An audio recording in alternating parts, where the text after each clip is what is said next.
Anybody else?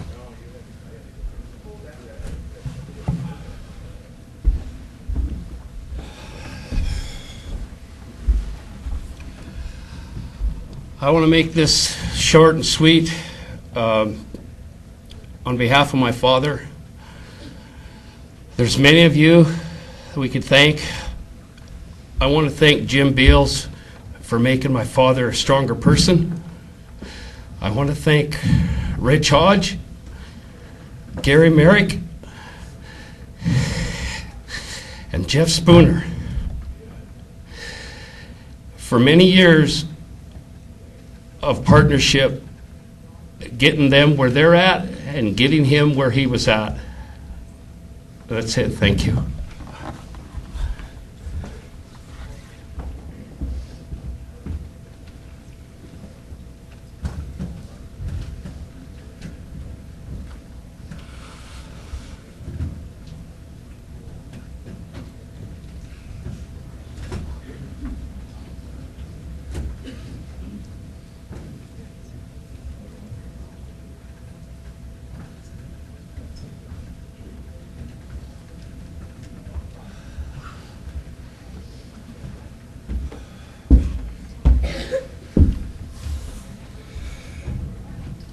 Boy, it's a pits to get old. I've known Ron for many moon. We've done a lot of things together. And he was probably one of my best friends. And one of these days, we'll be back at the campground. We'll have a cold beer and we'll be poking the fire a little bit. Sometimes I don't, not lost at words, but at the moment I seem to be. I just wanted to tell you, though, that I really did love him. He was a very good friend. And he was with all of us, I guess, because we're all here. And we'll all be together again. I guess that's all I got to say. Thank you.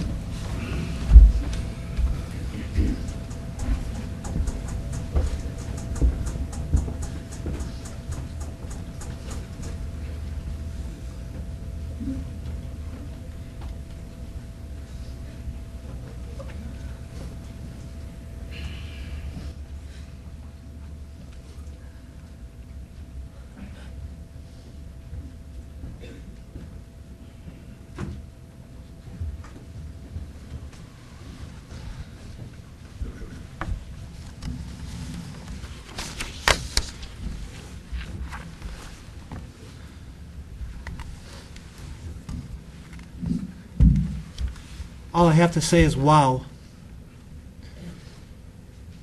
I wish the last funeral that I did, the memorial service, would have had 1/10 this amount of people. Your coming here today is a testament to the friend we're saying goodbye to. And for myself, being such a newbie here, I can still say that Ron was a friend. I had the good pleasure of meeting Ron for the first time a little over a year ago, maybe about a year and a half ago. I came to meet Ron as a man humbled by life circumstances. But I also came to meet Ron and know Ron as a man who loved others, loved life, very dedicated to his community and to his profession as a logger. I first met Ron at Kootenai Medical Center just after he had his open heart surgery. Roseanne was down the hall. She had just had surgery herself, and too bad the doctors couldn't put him in the same room, but that's where I met Ron. Here was this young buck from Minnesota who just happens to walk in. He didn't know me from Adam, and I said, "Hi, Ron, I'm here to say hello and to pray for you if that's okay." And in the room with us was Serena and Ron's sister. But you know, we weren't the only ones in the room that day. The nurse happened to stop by and give Ron a little advice how to hold this heart-shaped pillow over to his heart and how to cough. And she said, "Don't cross your legs. That's not good for your heart." And as soon as she turned around, guess what he did? He crossed his legs, and then he got caught. From what I'm hearing, Ron was kind of a stinker. And I have picked up on that in the last year and a half of getting to know Ron, but it was very evident that day too, because I think he did it just to get the nurse's goat. He knew what he was doing. He wanted to get a laugh. And, despite his humbling condition laying there in the hospital that day, he wasn't wearing anything but one of those little paper-thin gowns that they give you and strapped to all these machines and all these tubes.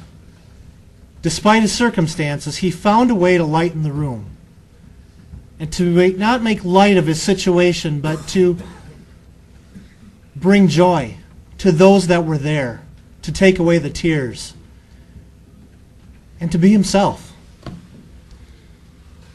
It's a quality that I came to know and I came to love in Ron over the last year and a half. Another thing I really admire about Ron, and although we didn't talk about this a lot, was his dedication to his profession as a woodsman and as a logger. I've been told that Ron was a logger's logger, that he was the best at what many of you do.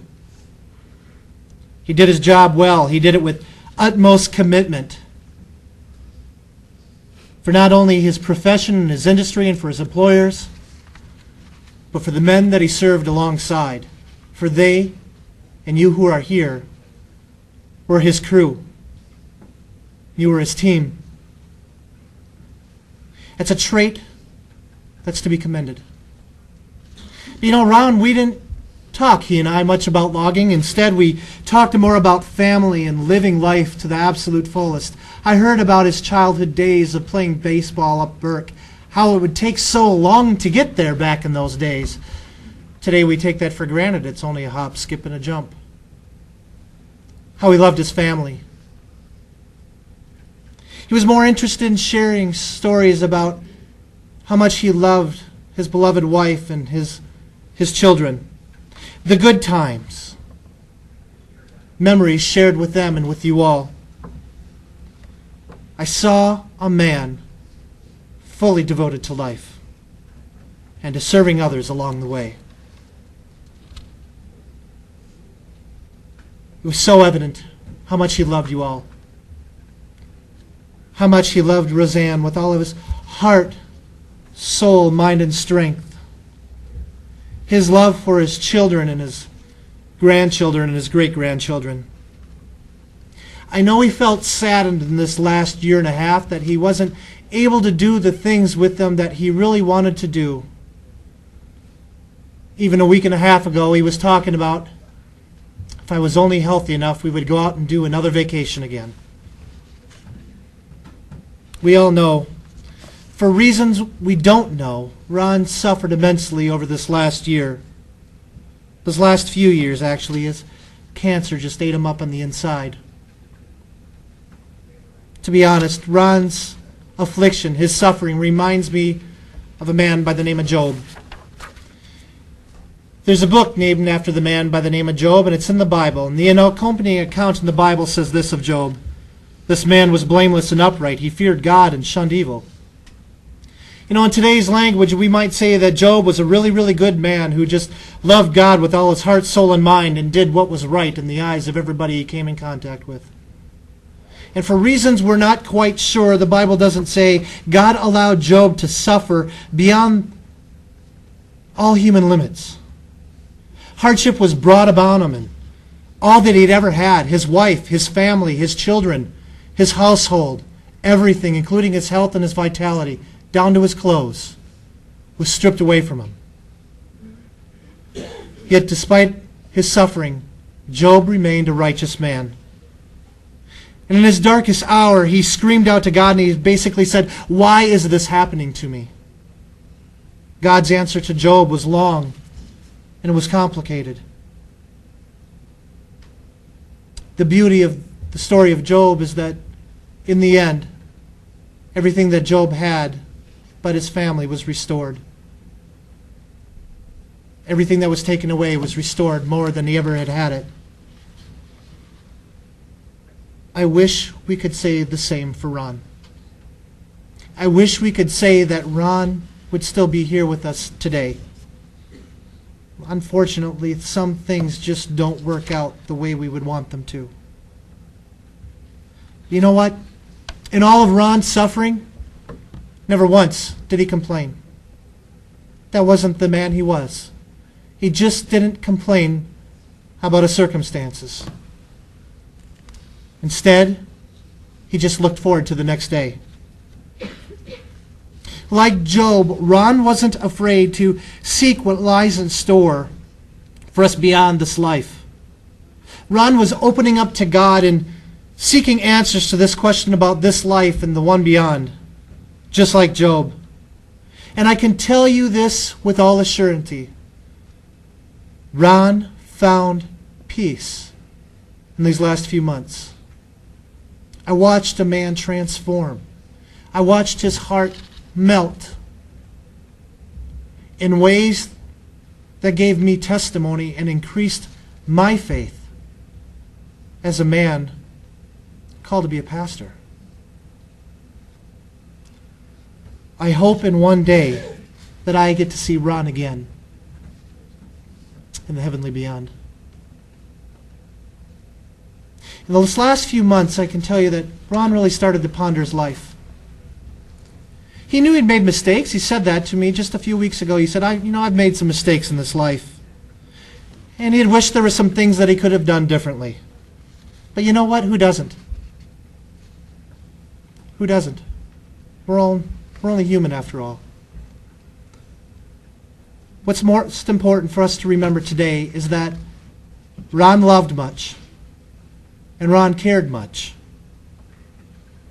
But he knew that we couldn't live in the past, that we couldn't dwell upon the past, that we couldn't, while our memories are there and while the good times are there, that despite our circumstances in life and ways that sometimes we suffer, that we can't dwell upon that we can only look forward to the future. Ron looked forward to the next life, whatever it would bring him. And he was thankful for the life that was given to him. Ron passed on without a regret. Friends, God doesn't want us to live a life of regret. And Ron wouldn't want that for us either.